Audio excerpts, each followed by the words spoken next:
नमस्कार दोस्तों। एक गंभीर मुद्दे के साथ आज हम आए हैं। हैदर भाई मेरे साथ मौजूद हैं। आपको याद होगा, कुछ दृश्य आपको याद आ रहे होंगे, टीवी पर पहले खूब चले थे, जहां पर कई सारे प्रॉपर्टी डीलर्स थे जिन्होंने प्रॉपर्टीज़ जो हैं वो लोगों की डिलीवर नहीं की, प्रोजेक्ट्स डिले हो गए। कई बिल्डर्स अंदर भी गए, जेल की सलाखों के पीछे गए और बहुत बुरा हाल हुआ उनका। कई लोगों के जो प्रोजेक्ट्स थे वो किसी फिर दूसरी कंपनी ने टेक ओवर किए, फिर उनकी एसेट्स बेची और फिर जो लोग थे उनको पैसे वापस मिले। कई ऐसे लोग हैं जिनके लाखों रुपए जो है अभी भी फंसे हुए हैं। छोटे छोटे बिल्डर्स ने लाखों रुपए फंसा रखे हैं और ऐसे में वो बेहद परेशान है। ना तो पैसा वापस कर पा रहे हैं, इंटरेस्ट अलग से पे कर रहे हैं, ईएमआई अलग से दे रहे हैं, और यकीन मानिए खुद किराए के मकान में भी रह रहे हैं, उसके भी पैसे भर रहे हैं। हैदर भाई, मतलब ये तो प्रॉपर्टी लेके वो आदमी, सोचिए, किराए के मकान में रह रहा है, उसका किराया दे रहा है, ईएमआई दे रहा है, तो मतलब वो कैसे जिएगा। आप सोचिए, ये जो फ्रॉड हुआ, कई सारे बिल्डर्स ने प्रोजेक्ट रोक दिया और अचानक जो बूम आया प्रॉपर्टी में, आज हम इसी पर बात करने के लिए बैठे हैं क्योंकि हमारे साथ कई ऐसे दर्शक थे जिन्होंने इस टॉपिक पर हमसे बार बार रिक्वेस्ट की कि आप इस पर जो है वीडियो बनाएं, तो इसी पर हमने सोचा बनाएं। हैदर भाई, एक प्रॉपर्टी लेने कोई आदमी जाता है, एक मुश्त पैसे दे देता है, उसके बाद बैंक लोन करा जाता है। जो प्रॉपर्टी पहले तो 20 लाख का लोन होता है, वो ऑब्वियसली उसको 20 साल में पे करते करते वो 50 लाख का तो पे करेगा। जो शुरू में पैसे दे देता है उसकी ईएमआई हो गई शुरू, ठीक है जी, बैंक लोन की ईएमआई शुरू। खुद किराए के मकान में रह रहा है, वो भी पैसा भर रहा है, और पता लगा जी उसका सपना होता है कि भाई 3 साल 4 साल में उसको बहुत अच्छा फ्लैट मिलेगा और वो अपने परिवार के साथ, मतलब पूरी ज़िंदगी की पूंजी वो दे देता है इस उद्देश्य के साथ कि चलो अब वो फ्लैट में जाएगा और वो एक अच्छी ज़िंदगी बिताएगा। देखिए ना। मैं आपको बताऊं कि आज जो है सोसाइटी में बहुत प्रेशर है। हम्म। प्रेशर इस बात का है कि जैसे लड़का बड़ा हुआ, उसने शादी करी या बेटी ने शादी करी, तो इस बात का प्रेशर कि तुम मकान ले लो, ठीक है। और मकान किस पे लोगे? ईएमआई पे लोगे। लेकिन आपको बता दें कि जिसने भी मकान लिया है, मतलब मैं हूँ, आप हूँ, या कोई भी हो, उनके पिताजी ने कभी भी मकान ईएमआई पे नहीं लिया होगा। लोगों के पता है पिताजी क्या बोलते हैं? वो ये बोलते हैं कि मकान ईएमआई पर, हाँ। मतलब जो चीज़ 20 लाख की है आज की डेट में, वो क्या आप 50 60 70 लाख रुपए की पड़ेगी आपको, क्योंकि ईएमआई पर लोगे तो आप अपने घरों में देखिए, आपके पिताजी ने ना कभी गाड़ी ईएमआई पे ली होगी, ना कभी मकान ईएमआई पे लिया होगा, ना कभी साड़ी ईएमआई पे ली होगी। बिल्कुल। लेकिन आज सारी चीज़ें ईएमआई पे हैं। मोबाइल फ़ोन ईएमआई, मतलब आदमी ईएमआई दे रहा है। वजह क्या कितने है? तरह की ईएमआई वजह होती क्या है? है?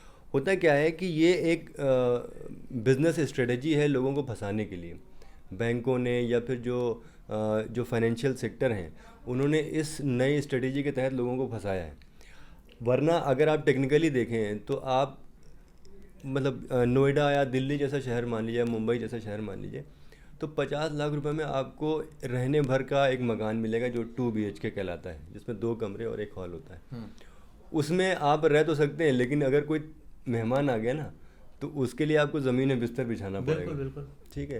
तो ये तो आपकी स्थिति है, और उसकी ईएमआई आप 50,000 रुपया महीना दे रहे हैं, जबकि 25,000 रुपये में आपको बेहतरीन 3 BHK रेंट पे मिल सकता है। हाँ, ठीक रेंट पे है। मिल सकता है। उसमें आपके मेहमान भी आएंगे, बच्चा अगर है लेकिन तो वो फिर बच्चा आपका नहीं होगा खेलेगा। ना। मेरी बात तो सुनिए ना, आप कंप्लीट तो बोलिए करने बोलिए। दीजिए। तो अब आपने 50 लाख रुपए के मकान में अगर जो डाउन पेमेंट दिया, वो कितना दिया? कम से कम 15 से 20 लाख रुपए। ठीक। अगर ये 15 से 20 लाख रुपए आप म्यूचुअल फंड ले लीजिए, तो आपके 5 साल में वो म्यूचुअल फंड में वो कम से कम 2 गुने हो जाएंगे। ठीक है। इधर आपने जो रेंट पे किया, उसको भी डिडक्ट कर लेंगे, तो भी आप फ़ायदे में रहेंगे, और कई गुना फ़ायदे में रहेंगे। लेकिन क्या होता है, सोसाइटी का प्रेशर है। अब आप किसी शादी में निकले या किसी पार्टी में निकले, और भाई कहाँ मकान लिया? अरे मैंने तो यहाँ फलानी जगह मकान ले लिया। वो एक स्टेटस सिंबल बन गया, लेकिन उसके पीछे की कहानी कोई नहीं बताता कि मकान तो वहाँ ले लिया, लेकिन जो है मान लीजिए आपकी 50,000 तनख्वाह आती है, तो 40,000 तो वहीं चली गई। अब 10,000 में जो है वो बैठे हुए हैं लेके, ये नहीं खरीद सकते, वो नहीं खरीद सकते। मेरा भी यही हाल है। मतलब मैं जब मकान नहीं खरीदा था हमने, तब हम लोग घूमते भी थे, खूब शॉपिंग करते थे। अच्छा। ठीक है, पैसे भी बचते थे। लेकिन फिर हमने मकान खरीद लिया। अब हम सिर्फ मकान ही में रहते हैं। अच्छा। ना कोई उतना घूमना हो पाता है, ना कोई उतनी शॉपिंग हो पाती है। तो इसलिए सबसे पहली चीज़ ये है कि जिनका मकान फंस गया है, वो तो हम उस पर डिस्कस कर ही रहे हैं, लेकिन पहली चीज़ ये है कि हमेशा ये कोशिश कीजिए कि मकान जब आपके पास पैसे हो जाएं पूरे तभी खरीदें। अब आते हैं इस मुद्दे पे कि जिनके पैसे फंस गए हैं वो क्या करें। मैं इससे पहले एक मुद्दा और आपसे डिस्कस, मैं बीच में क्यों इंटरप्ट कर रहा था, आपने बोला कि जो पैसा आप किराए पर चले जाइए या जितने साल भी आप जिएंगे, 30 साल जिएंगे, कई लोगों की कैलकुलेशन मैं भी देखता हूँ, कई मेरे रिश्तेदार भी कहते हैं कि भाई आप 30 साल जिएंगे और आपकी उम्र 40 होगी, मैक्सिमम 30 साल का किराया जोड़ लो, तो उस हिसाब से तो आप बड़े फ़ायदे में रहोगे। तो उनको एक सजेशन ये हम देते हैं कि भाई वो चीज़ फिर आपकी तो कभी है नहीं, पहली चीज़। दूसरी चीज़, और उसके बाद लोग कहते हैं तो वो चीज़ अभी तो नहीं है आपकी, उस समय भाई जब आप मर जाओगे तो उसके बाद ठीक है कोई बात नहीं, पैसा तो कहीं तो बच रहा है, जो आपकी सैलरी में आ रहा है वहाँ आप कम दे रहे हो। एक तो ये मेंटालिटी है। दूसरी मेंटालिटी है कि लोग कहते हैं यार आपकी अपनी चीज़ है, आप उसका एक कॉन्फिडेंस है आपका अलग। आपकी अपनी चीज़ नहीं है, वो बैंक की चीज़ है। ठीक आपने है, ईएमआई ले रखी है, बैंक के पास आपके प्रॉपर्टी के पेपर हैं, एक तरह से कहा जाए कि हम उसको दूसरे सेंस में बैंक को गिरवी रखा गि- गिरवी रख रहे हैं, प्लस बैंक को पैसा दे रहे हैं, लेकिन वो एक टाइम के बाद हमारी हो जाएगी। लेकिन किराए का मकान आपका कभी नहीं होगा, आप चाहे जितना किराया जितने साल वहाँ रहें वो किराए का ही रहेगा। देखिए, पहली। दूसरी बात, आपने जो बोला कि उन पैसों को म्यूचुअल फंड में लगा दें, कोई गारंटी किसी चीज़ की दोस्तों कि म्यूचुअल फंड में पैसा लगाओगे और डबल हो जाएगा, जो भाई साहब आप बता रहे हो आपका हो रहा है, आपकी किस्मत अच्छी है, लेकिन हर किसी के साथ ऐसा नहीं। तो देखिए ये बिजनेस मॉडल तो एक अलग चीज़ है, मैं इस पर नहीं आना चाह रहा, लेकिन जहाँ तक आज हम इसी टॉपिक पर रहते हैं जो आपने डिस्कस किया, आप कुछ कह रहे थे। मैं ये कह रहा हूँ कि कोई भी ऐसा बंदा जिसने म्यूचुअल फंड लिया हुआ है हाँ, और उसने 5 साल रख लिया है, और अगर वो उसको पकड़ के लाइए, अगर वो ये कहे कि मुझे नुकसान हुआ है, चलिए ये भी हम इसके ऊपर भी एक वीडियो अलग से बनाएंगे। ठीक है। मुझे बताइए कि अब जो लोगों का पैसा फंसा हुआ है, हाँ, मतलब आपने जैसे बहुत अच्छी बात बोली कि सारे सपने जो है वो फिर आप 10,000 पर आपने पूरा 10,000 महीना चला रहे हैं। है। मतलब मेरा खुद का एग्जाम्पल है, मैं बहुत विदेश यात्रा मैंने करी, बताइए। ठीक है, खूब घूमा मैं, खूब शॉपिंग करी और मेरे पैसे भी बचते थे। लेकिन जब से मकान लिया है तब से सिर्फ हम ऑफिस आते हैं। और ये बात बोली जाती है कि अगर आपको ऑफिस में अच्छा काम करना है तो आप जो है वो लोन ले लीजिए, लोन एकदम टेंशन में रहेंगे, प्रेशर में रहेंगे, बढ़िया काम करेंगे बिल्कुल। क्योंकि उस समय आपके ऊपर होगा एक प्रेशर, मेंटल प्रेशर कि यार मेरी नौकरी ना चली जाए, नहीं यार ढंग से काम करना है, ये होता है, ये कहावत है ये। तो अब आते हैं इस प्रॉपर्टी पे। अब जिनके जिनके प्रॉपर्टी फंसी हुई है, जैसे मान लीजिए आप ईएमआई दे रहे हैं, आपने कंस्ट्रक्शन लिंक प्लान ले रखा है या फुल प्लान ले रखा है, आप उसकी ईएमआई दे रहे हैं लेकिन आपको पोजीशन नहीं मिला हुआ है, तो हम कहाँ जाएं, किससे अपना दुखड़ा रोएं?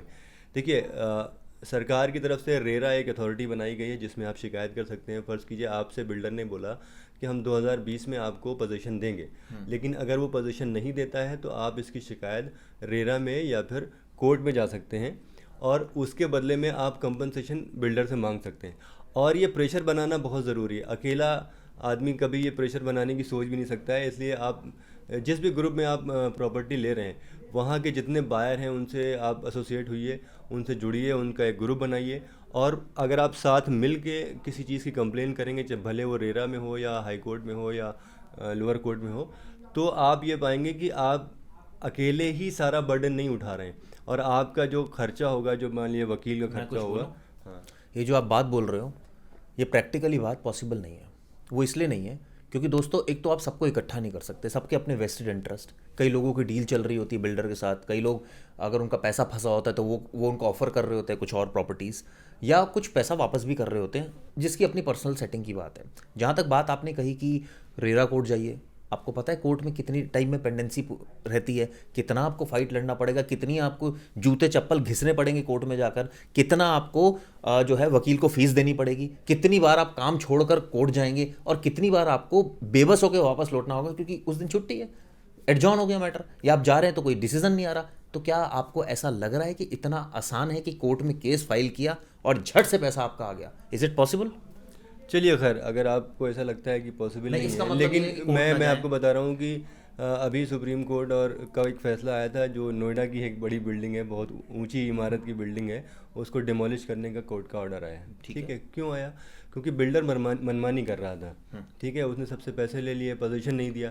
तो इसका ये मतलब नहीं है कि हम इस डर से कि यार हमें वहाँ कोर्ट अर्जन हो जाएगा। मैं ये नहीं कह रहा, मैं डर नहीं कह रहा, मैं आपको वस्तु स्थिति बता रहा हूँ। आपको डरना है आप डरिए, आपको नहीं डरना है आप मत डरिए, लेकिन एक वस्तु स्थिति ये है कि कोर्ट में आपको समय बहुत लगेगा, खर्च बहुत होगा। ऐसे में एक आम आदमी क्या करता है, वही कहता है कि चलो बिल्डर से कुछ डीलिंग कर लेते हैं। बिल्डर क्या चाह रहा है, वो एक उसने प्रॉपर्टी ली। एक इसका मैं खेल भी आपको बताऊंगा और हैदर भाई भी समझाएंगे कि ये दरअसल एक छोटा सा बिल्डर कैसे इतना बड़ा एम्पायर खड़ा करता है, कितना उसके पास पैसा आता है और उसके बाद किस तरह से करता है, ये भी हम बात करेंगे। अब वो बिल्डर से सेटिंग कर रहा होता है कि ठीक है मुझे दूसरी प्रॉपर्टी दे दीजिए, क्योंकि कोई अपना नुकसान नहीं चाहता, ना ही बिल्डर और ना ही क्लाइंट, और होना भी नहीं चाहिए किसी को नुकसान। अब मुझे बताइए ये जो बिल्डर है, छोटे छोटे बिल्डर, कैसे ये इतने बड़े बिल्डर बन जाते हैं, लोग इनको पैसा देते हैं, बैंक लोन हो जाता है, जगह खरीदते हैं, फिर कमाते हैं, फिर प्रॉपर्टी नहीं बनती। एक टाइम पर इतना प्रॉपर्टी में बूम आया जिसका कोई हिसाब नहीं था, लेकिन आज वो देखिए। देखिए ये होता ऐसा है पूरा खेल। फ़र्ज़ कीजिए कि आपको एक लैंड अलॉट हुई और आप एक बिल्डर हैं, ठीक है।